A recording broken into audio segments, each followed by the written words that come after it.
The Debt Demolisher TV with Sophia Melone.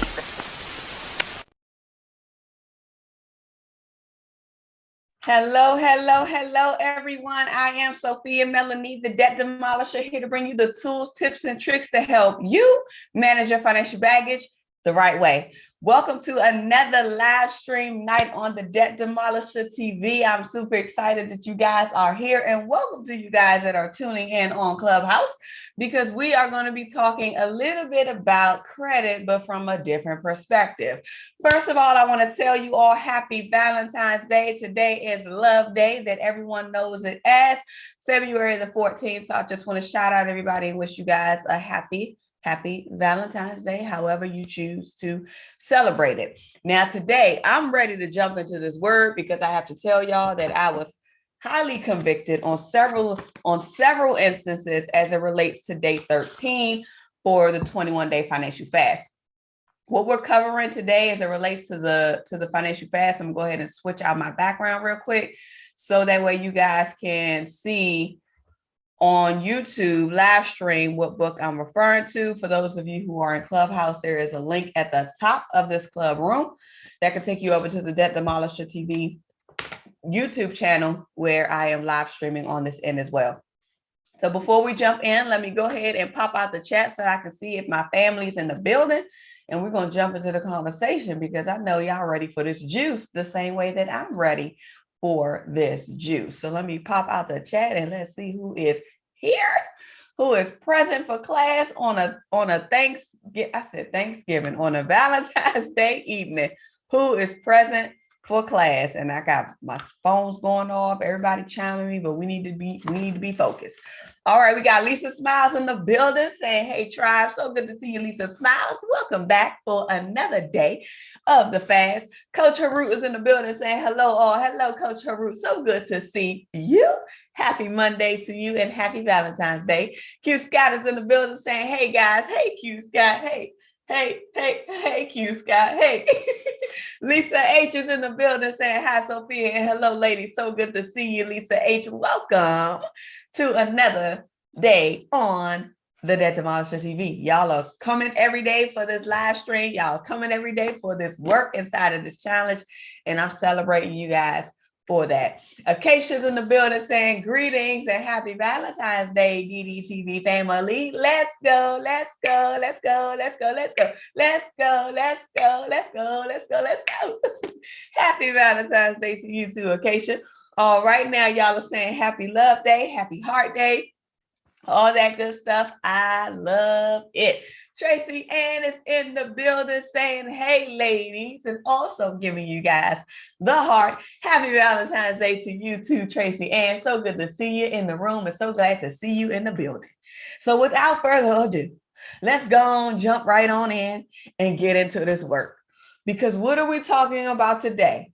Do you really have a handle on your credit? And I'm not just talking about a credit score, a credit report, none of that. I'm talking about your credit card, that good old Visa, that good old MasterCard, that good old Discover, that good old American Express, that good old any other credit card that's out here that I may not know about. Are you in control of the credit card, or is it the master of you? Woo-hoo-hoo-hoo! Are y'all ready for this word? Let's get all the way in. So today's quote from this morning, it came from two parts of the day 13 at the chapter that we're going through. And so I kind of consolidated it because I thought it was powerful. And I don't know why I can never put my hands right on it right when I'm looking for. Okay, more often than not, all credit does for you is allow you to live beyond your means. And then the second part of that was the over-reliance on credit goes against biblical principles. So you guys know yesterday we were talking about the devil is in the debt. We were talking about what the scripture says about being a borrower and being a slave to the lender. We were talking about how we allow our need and desire of something, even if we don't have the income to support it right now, to go in this buy now, pay later philosophy. that sometimes cause us to get into the pain that we're in financially because of the burden of the weight related to the debt that we have. So today was very, very powerful. I have a lot of highlights. I have a lot of circles. I have a lot of things. But what was powerful in the beginning, what I really appreciated was the pledge that she mentioned on the opening chapter for you to review your credit card statements and at least look at it in detail. This is one of the things that I've always encouraged, not only just my clients, but even when I was really active in my Facebook group. I'm not active in it anymore. I can't tell you the last time I've been on Facebook, but I had a private Facebook group, and I would always tell them to do an audit on your credit cards statements. So do an audit, conduct an audit on your bank statements and on your credit card statements. And what that looks like is you literally scrubbing through your expenses. You're not only scrubbing through your expenses, your charges per se. You're not only scrubbing through your charges to see if there's any discrepancies. You're really looking at, what am I spending my money on? The perfect way for you to really kind of get a snapshot, if you even want to look at a whole year of your spending, if you have a credit card and you use your credit card a lot, your credit card company should be giving you an annualized credit statement. And what this annualized credit statement does is they basically take all of your transactions in a year and put it in a report for you. And not only do they put it in a report, they categorize it based on what they believe that vendor or that customer fell under in terms of transactions. So it could be a group of gas, it could be a group of miscellaneous, it could be a group of groceries. That will be an easy way for you to complete this exercise if you want to look at your activity from a whole year, if you want to look at all 2021. I know I got an alert from my credit card companies that told me that my annualized statement was ready, and I haven't looked at it yet, but because of this exercise, because of this challenge, I want to look at the whole year. I don't even want to look at the last 3 months, because I had already been tracking my spending and looking at what I'm using on my credit cards every week anyway. And I know I haven't been doing like the 7-day check-ins for this month because we've been tied into the challenges. The fast, but I'm still going to continue with those check-ins and those announcements and letting you guys know how my spending is doing on a 7-day interval. So for this month, I'm still tracking it. I'm just not reporting out on it. And we'll pick up with the sharing on the live stream when we get into March. So I wanted to share another piece. I found out a lot of nuggets too, because there were certain disclosure acts and stuff that I didn't really know per se. So reading some of the things that she had inside of here was insightful for me, and it made me curious, and it made me really want to look at more of what's inside of the law. And it also made me think back on, oh, that's why that changed, or, oh, that's why they started doing this. It started to click and make sense to me. But if we look at page 168, she talked about, or maybe I should start. I'm going to start with 167. So she gave the example about how the use of credit cards, meaning plastic cards, takes away the emotion that we may have. I just realized something. Let me do this. Probably won't clear it out. Okay.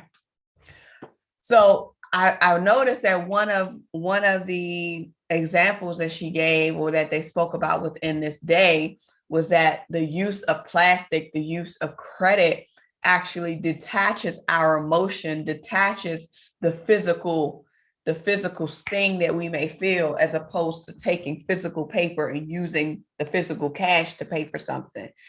If you've noticed, if you pay with cash for more things, you will think twice before you actually go through with the transaction.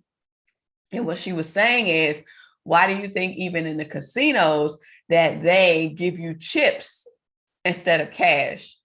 So they make you go to whatever the counter is, you pay your dollars, you even sometimes swipe your card, I'm not sure how it works, but I'm pretty sure that they probably accept credit. Maybe not.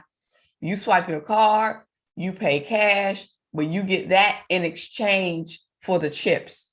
And you use the chips to go and play at the different tables, put it in the slot machine, do whatever else you need to do with the coins. But because we've already exchanged the money for an alternative, which is like a plastic, a coin, something that's not really currency, we're not really seeing that we're putting money on the table and we're losing that money until we've actually left out of the space, left out of the place, and realized that, oh, I don't have anything left. I spent all of this back, or I spent all of this there. And we say, okay, well, let me try to recoup it. Let me try to get it back. That same example that she gave about the casino coins is a prime example of what the credit card could be, because it's serving as an alternative to currency, but we're not really visually feeling the fact that this is currency that's going to be leaving our hands. Now, I hope that this is making sense. I'm hoping that I'm trying to break it down in a clear way to just try to like regurgitate what she was saying.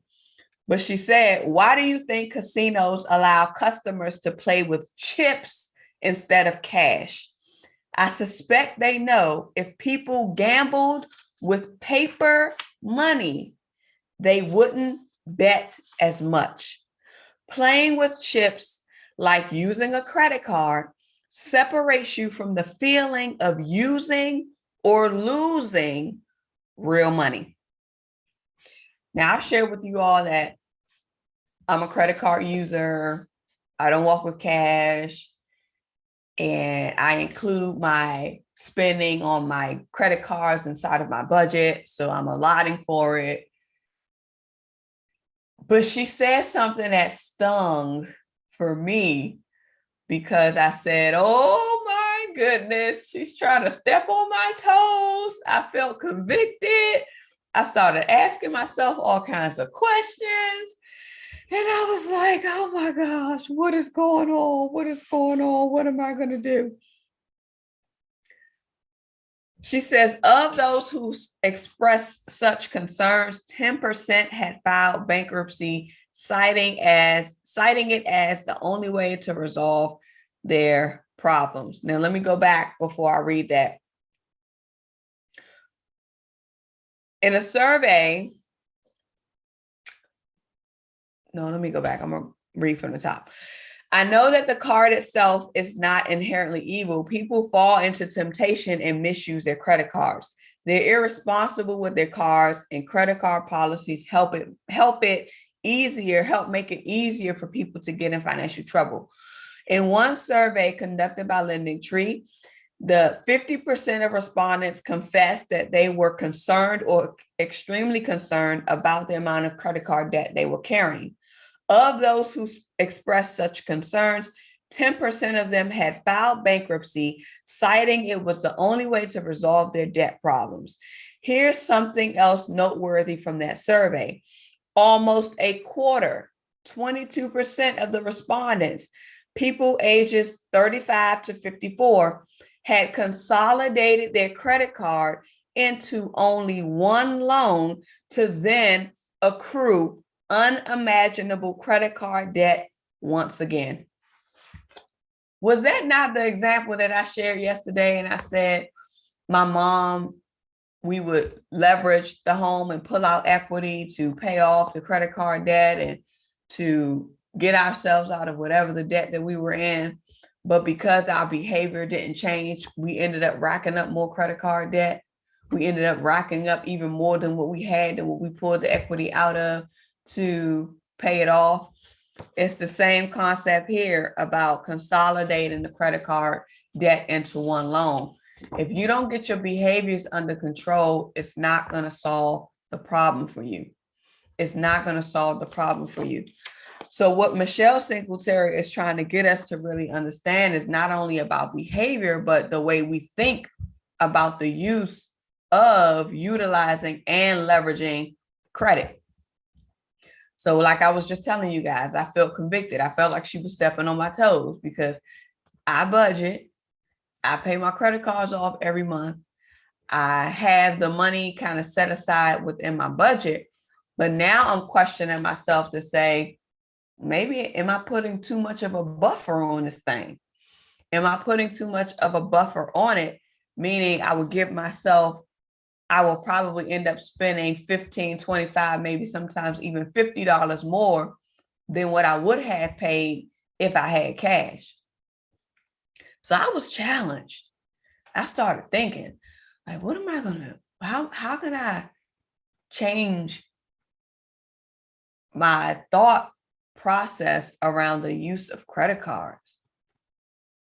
She asked a question in here that said, I think it was a part of the homework. It was a part of the homework. The question was,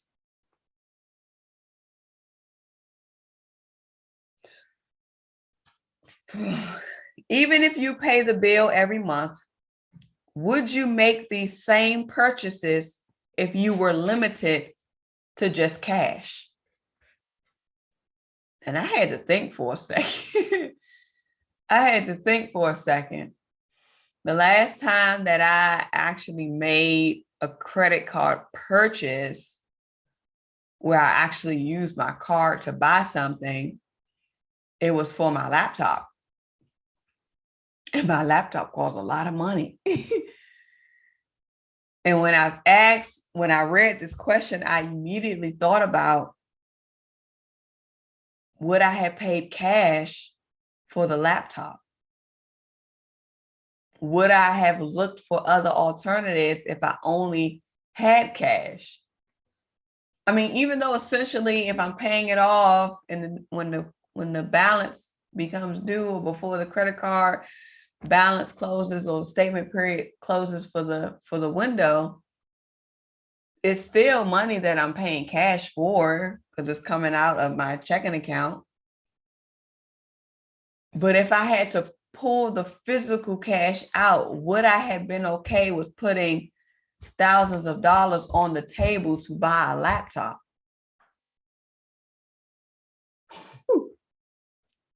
Am I the only one that's convicted right now? Am I the only one? Because I said 9 times out of 10, I would have not. I would have not. Another thing that struck a chord with me was thinking about my business credit debt balances that I currently have for that. And I even say this, I said this before, that if I could have started my whole business venture, business process over, I would have done things a lot differently. I would have definitely made sure that I had a startup fund before I actually started or formalized the business entity. I would have definitely had a startup fund. I would have definitely thought through more closely, or maybe even test driven, the resource or cash inflow or the ability for the business to generate income for at least a year, or I'm not going to say this, for the business idea to generate income for at least a year before formally launching it. Those were just some of the things I said I would have done differently, but there's nothing I can do about it now to change the past. I can only change what's going forward. But first, I got to get my business out of the hole that it's in. But it caused me to think about how easy it is to rack up stuff when you have plastic, currency. When you have plastic currency, that's going to end up costing you more because of the interest charges. And another thing that came up for me, I know a lot of times people say, oh, well, you could just use the credit and you could just pay it back later. And nothing is free. Everything requires an exchange.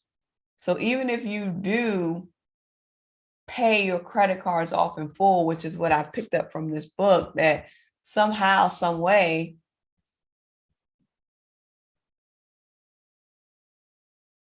the bank, maybe the economy, either way, you're spending more than what's possibly necessary. Another conviction that came to me while reading in today's chapter was when she talked about like the rewards cards and the benefits of it. Because, you know, that's what I say. I'm gonna get my rewards. If I'm going to spend, I might as well put it on my card so I can get my rewards. And I asked myself, well, why is it that the bank is giving me money for the charges? Why is it that they're willing to give me money for using the card, even if I pay it off in full every month and they're not getting any interest? Maybe there is some truth to you end up spending more when you use the card. Maybe there is some truth to that. And the goal is the enticement for you to get into that habit of using it until you get to the point where you can't pay it off in full. Then that interest hits.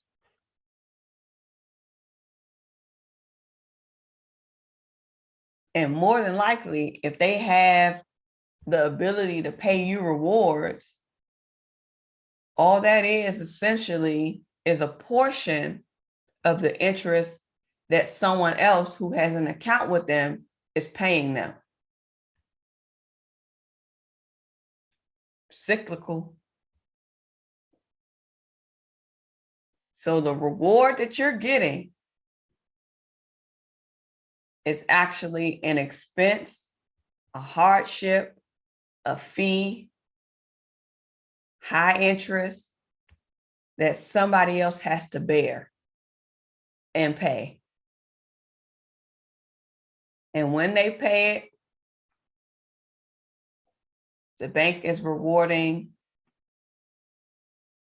the customers that do use the card and that may pay it off in full. Some may pay it off in full, some may not. But they're rewarding the customers who are continuing to use and pay, I guess, on a frequency basis. But y'all get what I'm saying? Somebody's reward is a cost to somebody else, and it could possibly be creating their lack, because nothing is free.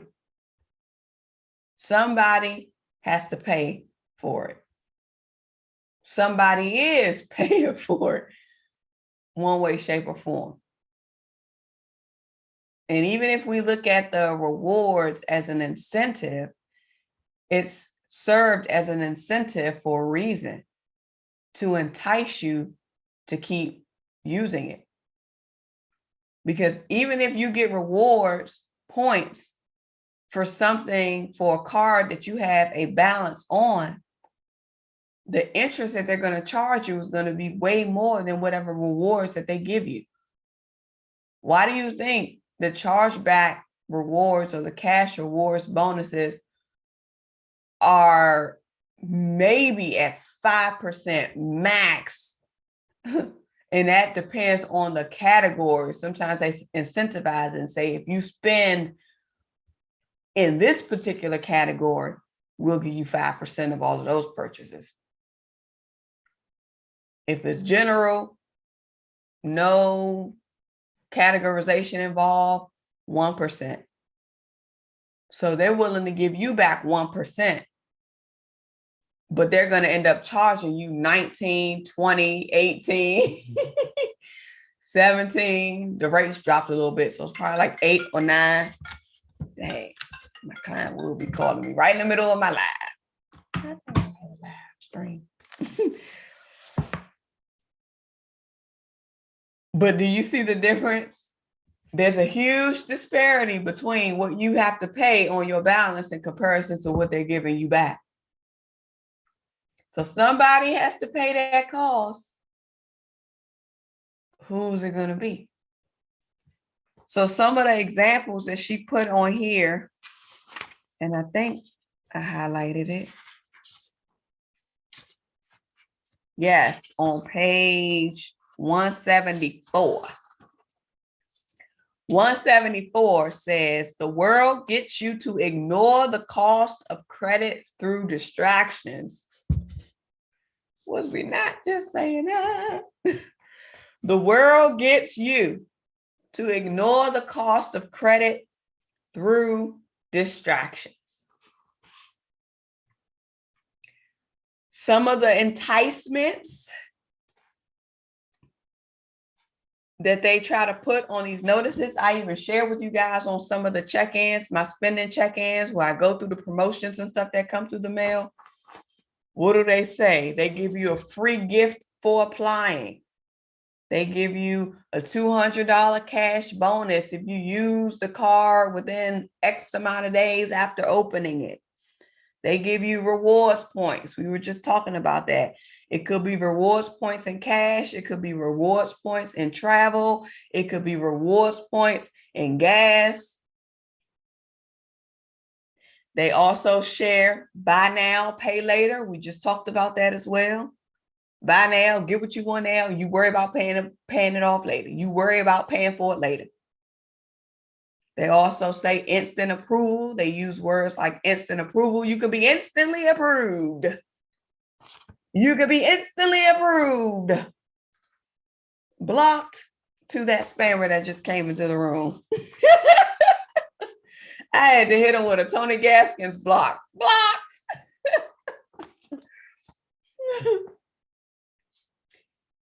They also say no payment for 18 months, no payment for 12 months, no payment for 15 months. These are the things that they try to sell us on to get us to jump in. There's also terminology around let your car be your credit.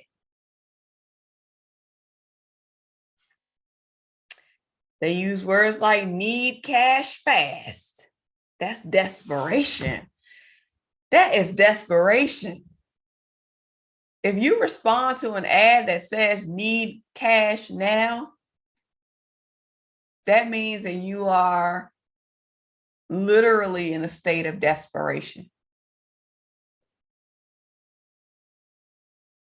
So how did you even get to that space of desperation?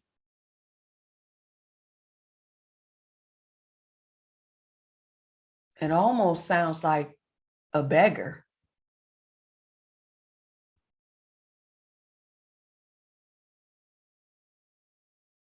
I just had to pause on that. I just had to pause on that. Notice the theme behind all the credit pitches. You are not waiting on God to deliver what you need. Instead, you're waiting to see if your credit will be approved.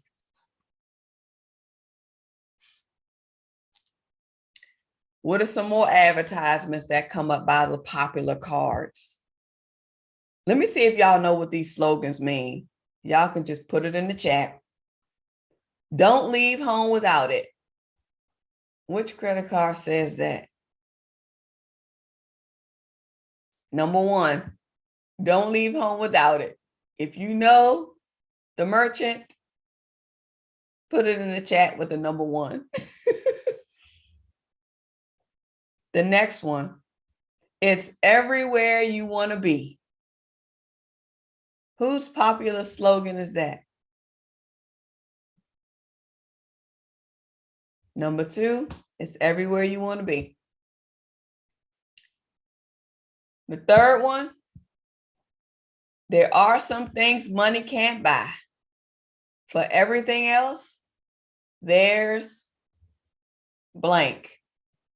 Number three.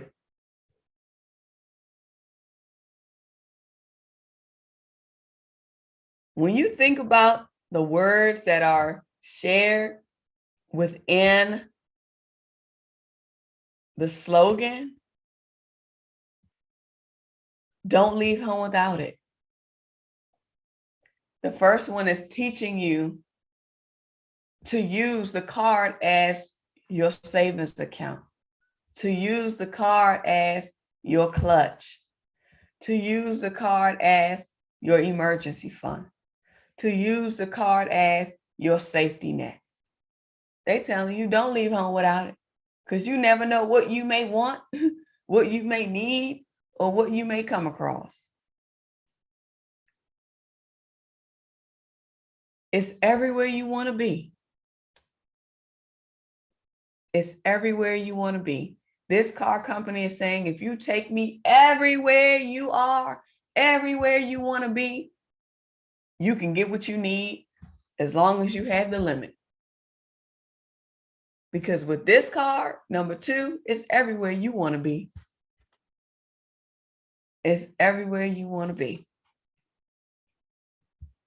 So I'm going to give it away because I see y'all are coming through in the chat. I see Visa, I see Capital One, I see MasterCard, I see Visa, I see American Express. Yes, all right. I see Discover. So the first one was American Express.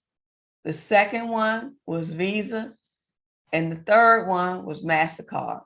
So y'all all kind of said it, but not in the right order, but y'all all said one of the cards for sure. The last one. There are some things money can't buy. But for everything else, there's MasterCard. For everything else, there is MasterCard. Queen Heart is in the building. Hey, Queen, good to see you. Welcome, welcome, welcome. Sherry is in the building. Good to see you. Love it, love it, love it. So glad you guys are in the room. Divinity is in the building saying happy evening or good evening and happy St. Valentine's Day, everyone. Coach Sheena is in the building. So good to see you. Welcome, welcome, welcome to the room. So good to see you guys in here. We are working. Yes, yes, yes. I was convicted when I considered the type of purchases I put on my credit card. They were necessary purchases. All I have to do is be more creative with my funds so I don't have to use my card. That was the same conviction I got, Sherry. That was the same conviction I got. I said, how can I be a little bit more creative?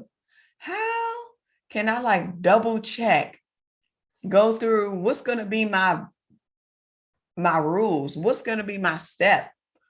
What's going to be my vetting process to make sure that I've been able to reduce the cost as much as possible if I'm going to be using cash versus a card? So rewards are just either a part of the interest you paid or someone else's. Yep. Sure enough, Q Scott, it sure is. Y'all saying the plot thickens. I didn't know that about the rewards. Interesting. Yeah, somebody else is coming from somebody. It's coming from somebody because they are not going to give you money willy-nilly. And I told you all that I did a training for my private group before where I showed them, I actually pulled snippets from a very large bank's financial statements.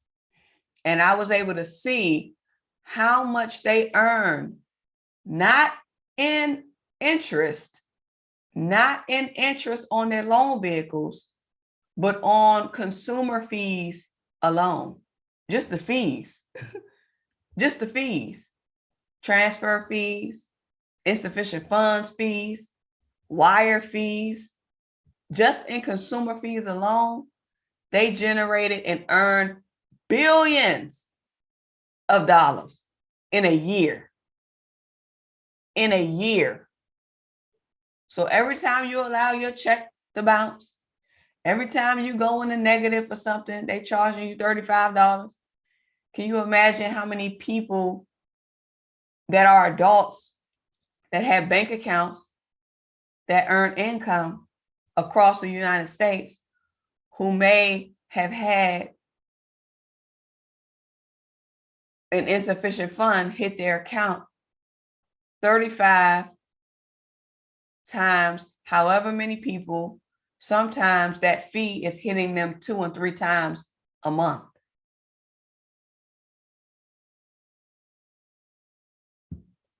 Just look at your bank's financial statements and you'll be able to find out exactly how much they earn in consumer fees.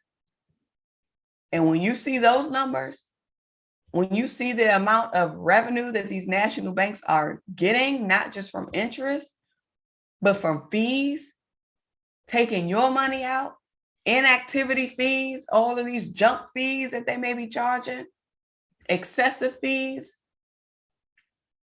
it'll really, really, really cause you to rethink some things and really be intentional about the management of your money inside of your checking account.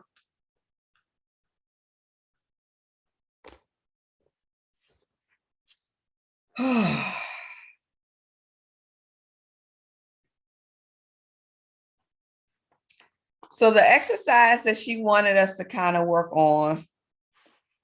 Oh, I wanted to share this because we talked about this too with the students, when they used to set up the credit card tables and stuff at the campuses. I was sharing how my year when I was in school, they were on my campus. They were on my campus and they were getting us to apply for these credit cards. And I remember it would be a whole bunch of students over there applying, putting their credit card, putting their social security, putting their credit at risk to apply for something that they know that they probably wasn't even going to get approved for. But what she said in this chapter was profound because I wasn't aware of it being changed. But she said for years, lenders set up tables on college campuses offering free stuff to entice students into signing up for credit cards. The companies understood that if they got to these young people early, they were likely to capture them as customers for a long time.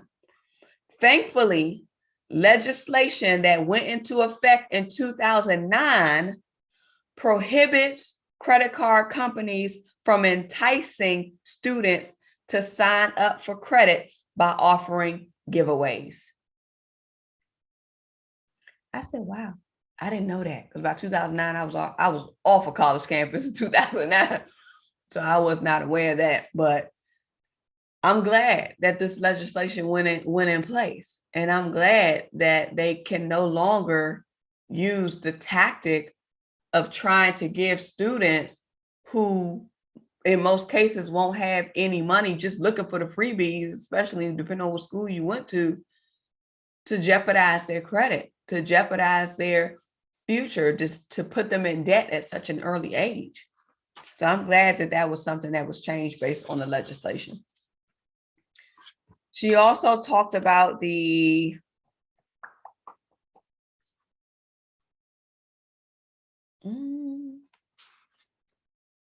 Credit Card Accountability, Responsibility, and Disclosure Act of 2009. So this one, she basically said that it caused them to change the way they apply the payments that you make or the interest that they accrue. So remember, I was telling you all about how sometimes when you have your amortization schedules, and depending on how your loan is set up, your payment goes to the interest and the principal. Well, apparently back during these times before this legislation was passed in 2009, the credit card companies could apply your payments, the payments that you make on your credit cards, they could apply those payments in however direction they wanted to pay them. They wanted to apply them. So if you had different types of credit card balances, meaning you have your credit card balances for purchases, you have your credit card balances for cash advances, you have your credit card balances for balance transfers. If you notice on your credit card statements, it's different buckets. It should be like 3 or 4 different buckets. And beside each of those buckets, there's a different interest rate that's assigned to that. So I'm assuming back then, the credit card companies would apply whatever payment you made. I believe it was was it the lowest or was it the highest? Make sure I'm reading this right. I believe it was to the lowest. I can't put my hands right on it, but essentially they were applying it in a way where you would still have to pay a whole lot of interest regardless if you made a payment or not. So they changed the legislation to really no longer allow that, and your interest rates can't fluctuate between when you charge something in comparison to, no, that doesn't even sound right. That doesn't even sound right. Did I read that correctly?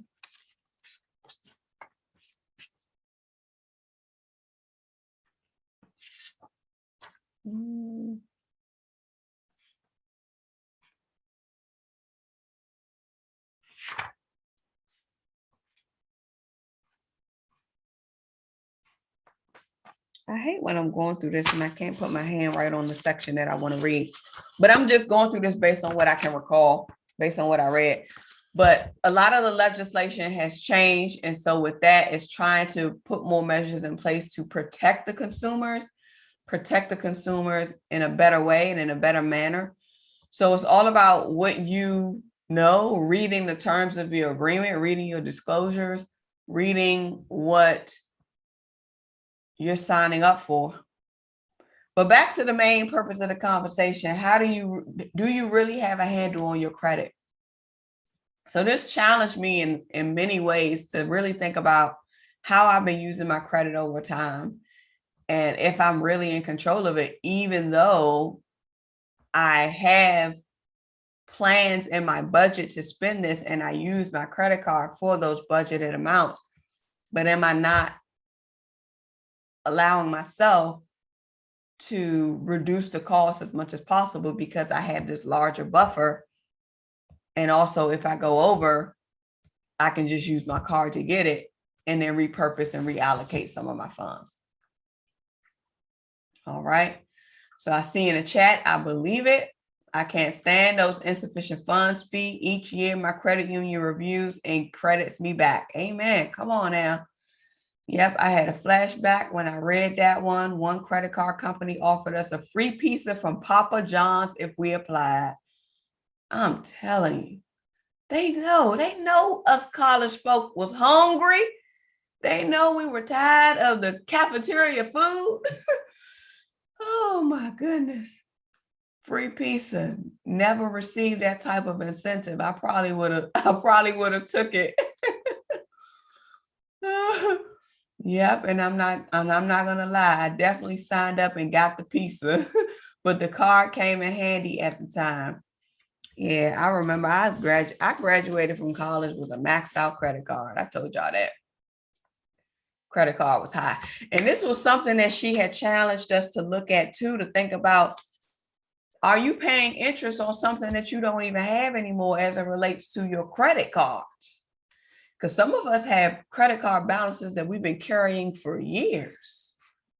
And honestly and truthfully, if you look at it from this perspective, and you know, if you're someone who's been paying some form of credit card interest every single month, more than likely,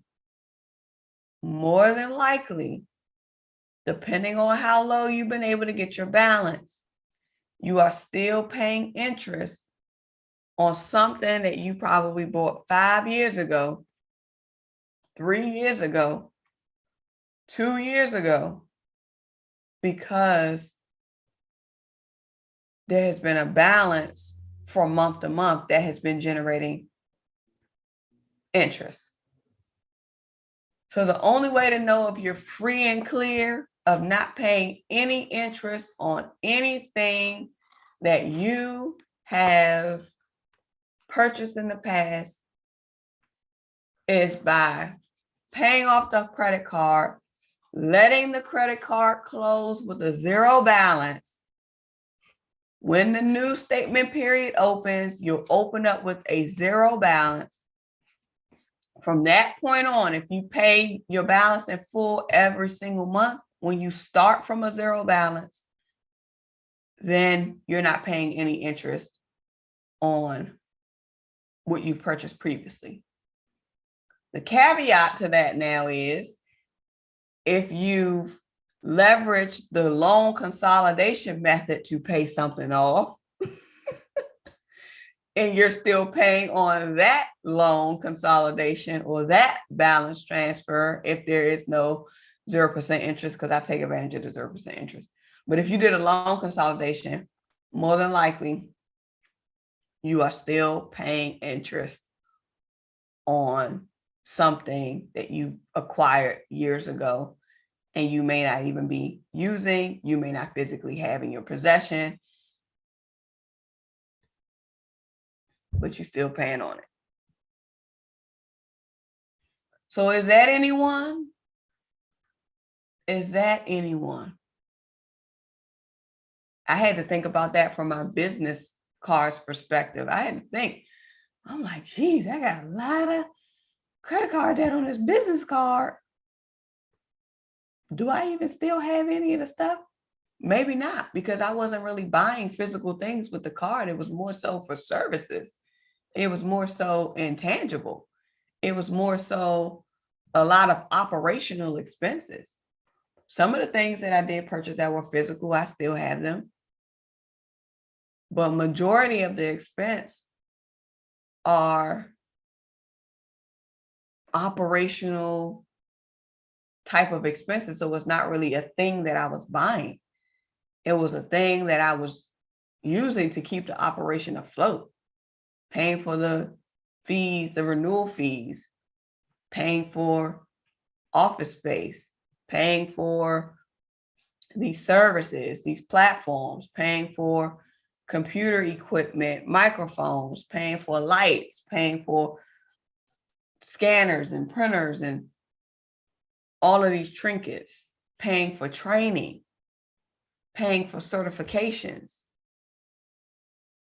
So, and it adds up. And here's the exercise that I think I'm going to do. Hopefully I have enough statements to go back. But I think I'm going to add up all of my actual purchases over the years and compare that to the amount of interest that was charged, the interest expense. And I want to see what the difference is between the actual charges from when the charges started up until now and the amount of interest that was charged up until now. I'm gonna do the math. And I think that's once I see the numbers in that way,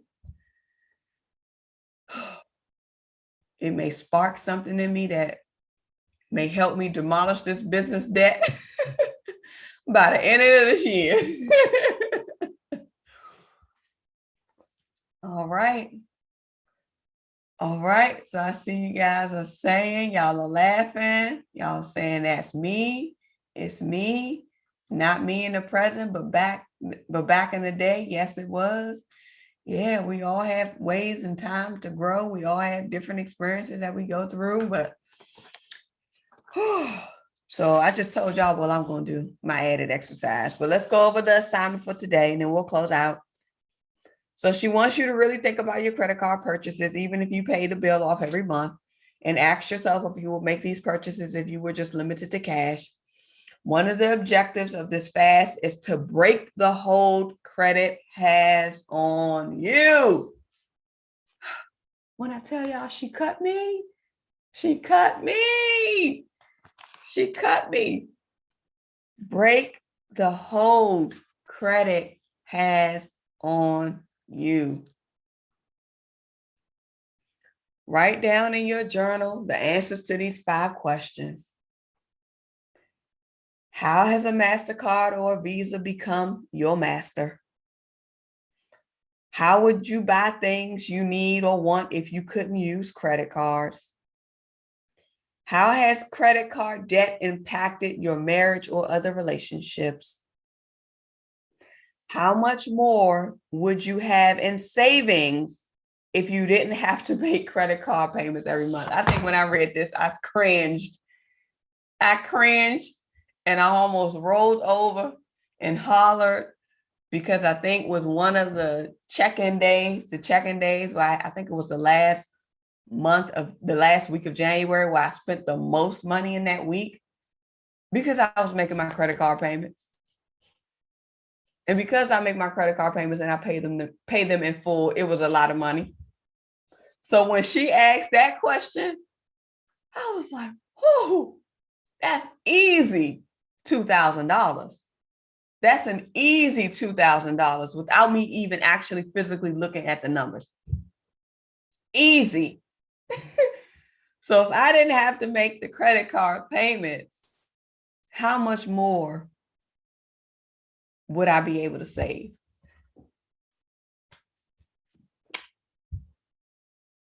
But again, I'm going to say that the way my budgets are set up, my necessary expenses, if I can pay them with my credit card, I'm going to use my credit card to pay that so that I can get the rewards points, but it's in my budget. So I think really when I look at it, I can't really say that all of it will be savings, because some of it is like essential expenses. So I would say maybe,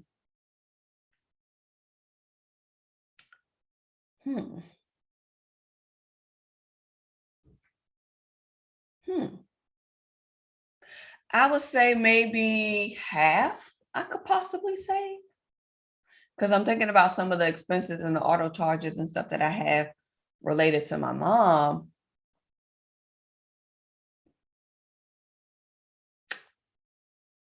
But then again, some of those are essential too. So I don't know.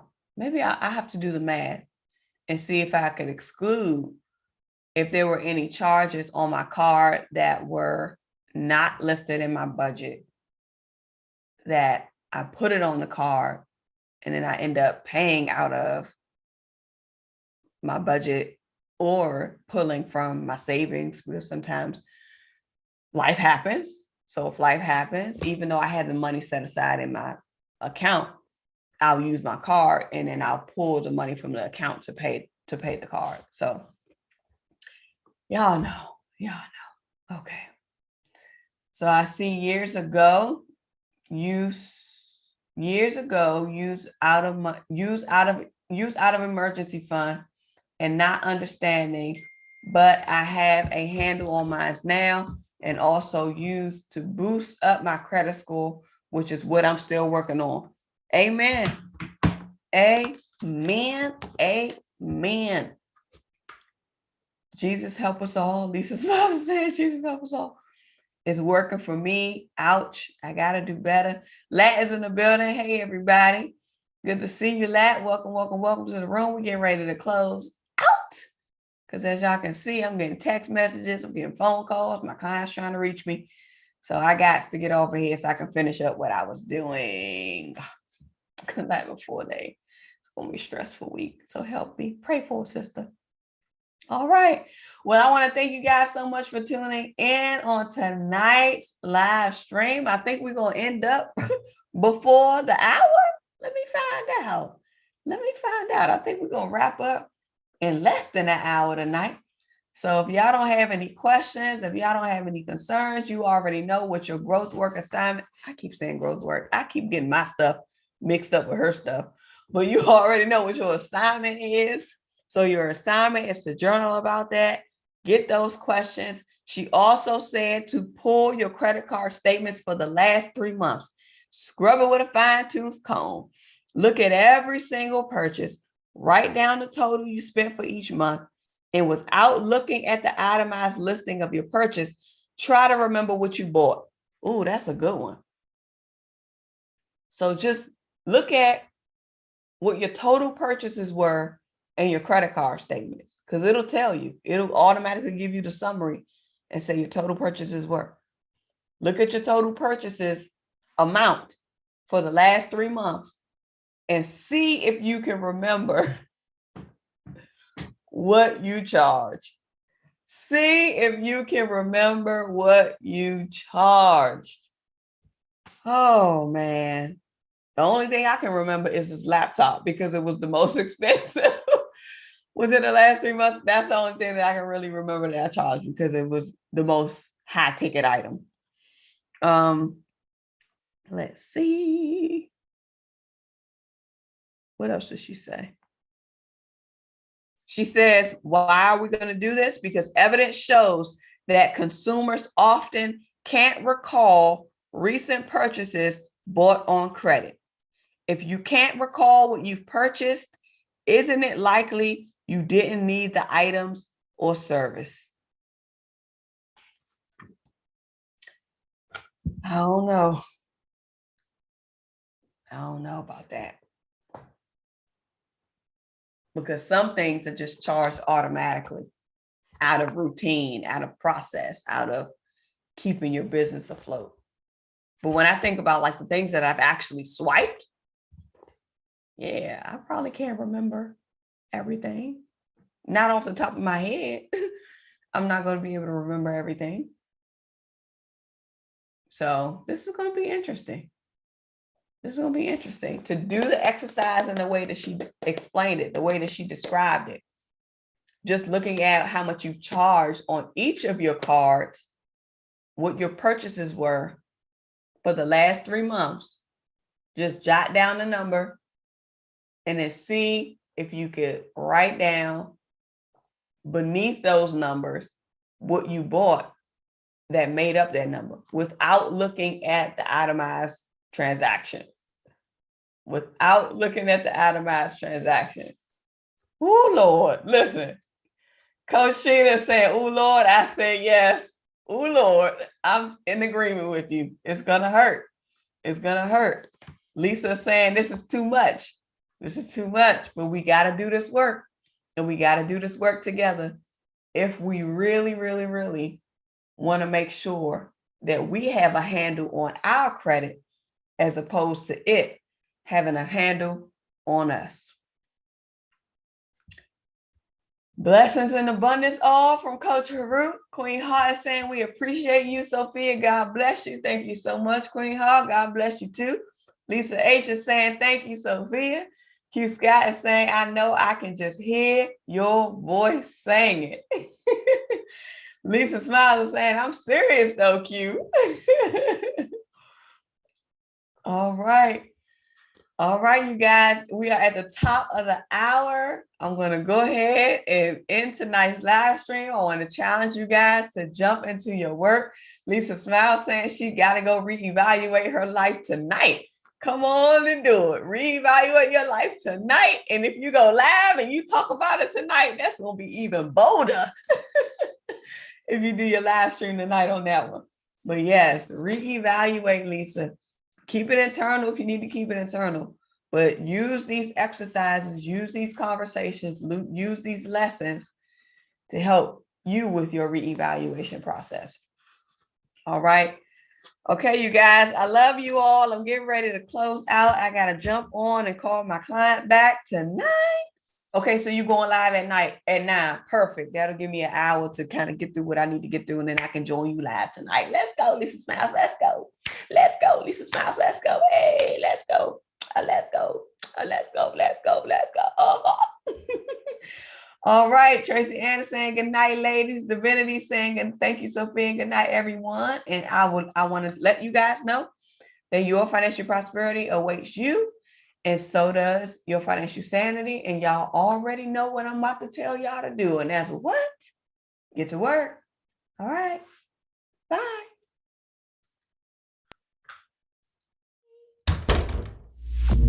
The Debt Demolisher TV with Sophia Melone. The Debt Demolisher TV with Sophia Melone. The Debt Demolisher TV with Sophia Melone. Hey.